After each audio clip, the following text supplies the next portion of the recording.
लंबे अरसे तक अपने बाहुबल से पूर्वांचल में दबदबा बनाकर आतंक का दूसरा पर्याय माने जाने वाले मुख्तार अंसारी की जीवन लीला 28 मार्च को खत्म हो गई।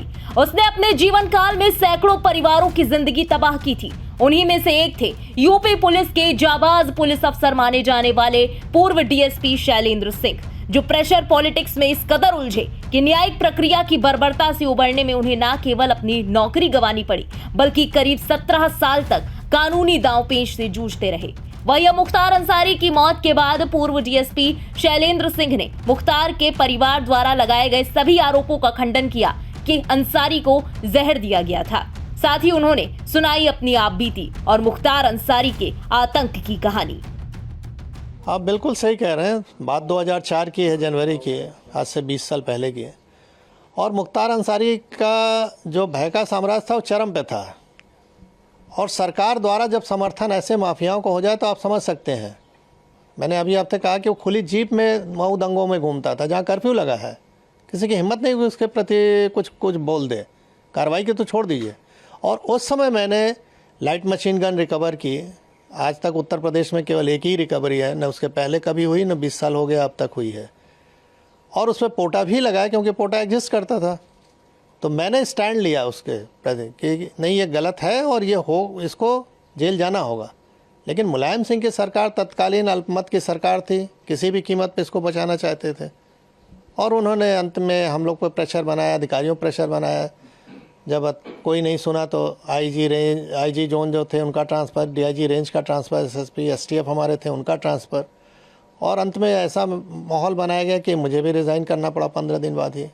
लेकिन मैंने रेजिग्नेशन में लिखा और जनता के सामने इस चीज़ को रखा आप लोग के माध्यम से कि देखिए, जनता पॉलिटिकल सिस्टम में आप ही ने चुना है इस सरकार को, और किस तरह की ये सरकारें चल रही हैं कि जो माफियाओं के निर्देश पे काम कर रही हैं।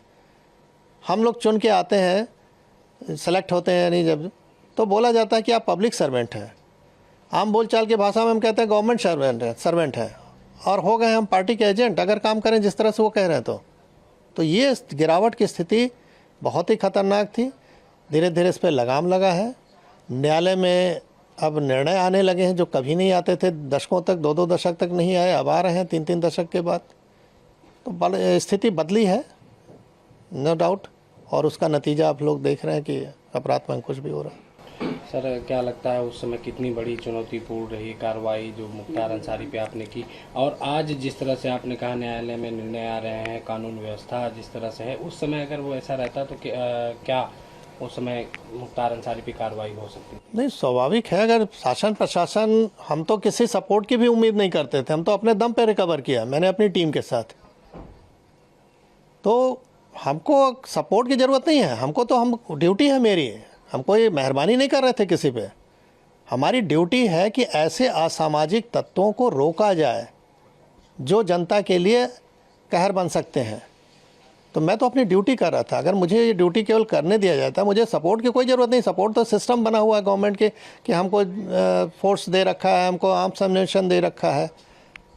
तो हम तो अपना ड्यूटी अगर खाली निभा दें ईमानदारी से तो जनता को अपने आप राहत मिल जाए। कहावत है कि पुलिस अगर चाह ले तो पत्ता नहीं खड़क सकता, ये हकीकत है। मैंने एज ए डिप्टी एसपी, बहुत छोटा पद था, बड़ा पद नहीं था, लेकिन जहाँ भी रहता था 3 से 4 थाना क्षेत्र जो भी मेरे अंडर में रहे, उसमें किसी की हिम्मत नहीं है, मजाल नहीं थी कि कोई माफिया आके इंटरफेयर कर ले और कुछ वारदात कर ले, क्योंकि उसको मालूम था कि इस अधिकारी के मत्थे चढ़ गए तो हमारी जान जानी है, हम बचेंगे नहीं। आपकी कार्रवाई के बाद फिर आप पे दबाव बनाया गया? वही कि दबाव नहीं बनाया गया होता तो मैं इतनी अच्छी नौकरी क्यों छोड़ता भाई। जब मुझे लगा कि मैं अब कुछ नहीं कर सकता इन लोगों के सामने, तो कम से कम बाहर आके जनता को तो बताऊं कि हो क्या रहा है। शायद अगर हम नौकरी में रहे होते तो ये पक्ष कोई देख ही नहीं पाता कि किस तरह का दबाव बनता है। तो आज मैं जीता जागता उदाहरण हूँ कि इस तरह की सरकार अगर रहे चले तो कैसे आप जनता को रिलीफ पहुँचाओगे। अगर सरकार सही नहीं चले तो अधिकारी काम नहीं कर सकता है। तो मैं बाहर आके इस चीज़ को रखा, जान जोखिम पर अपने डाला, परिवार की जान जोखिम में डाला। स्वाभाविक है कि अच्छी नौकरी के बाद हम कहीं अगर नौकरी प्राइवेट भी ज्वाइन करने तो इनके कॉल चले जाते थे कि इनको निकालिए अपने यहाँ से। किराए का मकान नहीं मिलता था, रात में सामान कहीं लेके रख दिया तो सवेरे वहाँ से खाली करना पड़ता था। तो ये सब चीज़ें देखी, लेकिन अब उस पर ज़्यादा नहीं बोलना है। हाँ, ये है कि जो जैसा करता है वैसा उसको भोगना पड़ता है।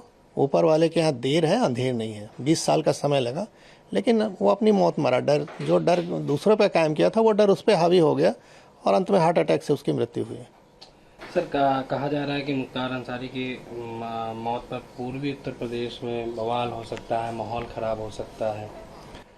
मैं एज ए जो पुलिस का अनुभव मेरे पास है, शासन प्रशासन का, मैं दावे के साथ कह सकता हूँ कि कहीं कुछ नहीं होगा। इसलिए नहीं होगा कि लोगों को मालूम है कि अगर हमने कानून हाथ में लिया तो सरकार सख्त है, हम पे कार्रवाई हो जाएगी। और कोई नहीं है ये सब करना चाहता है।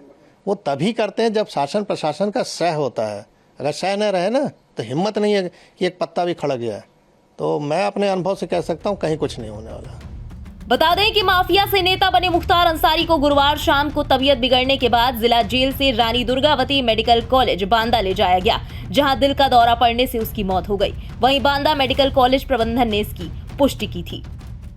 ब्यूरो रिपोर्ट, इंडिया पब्लिक खबर।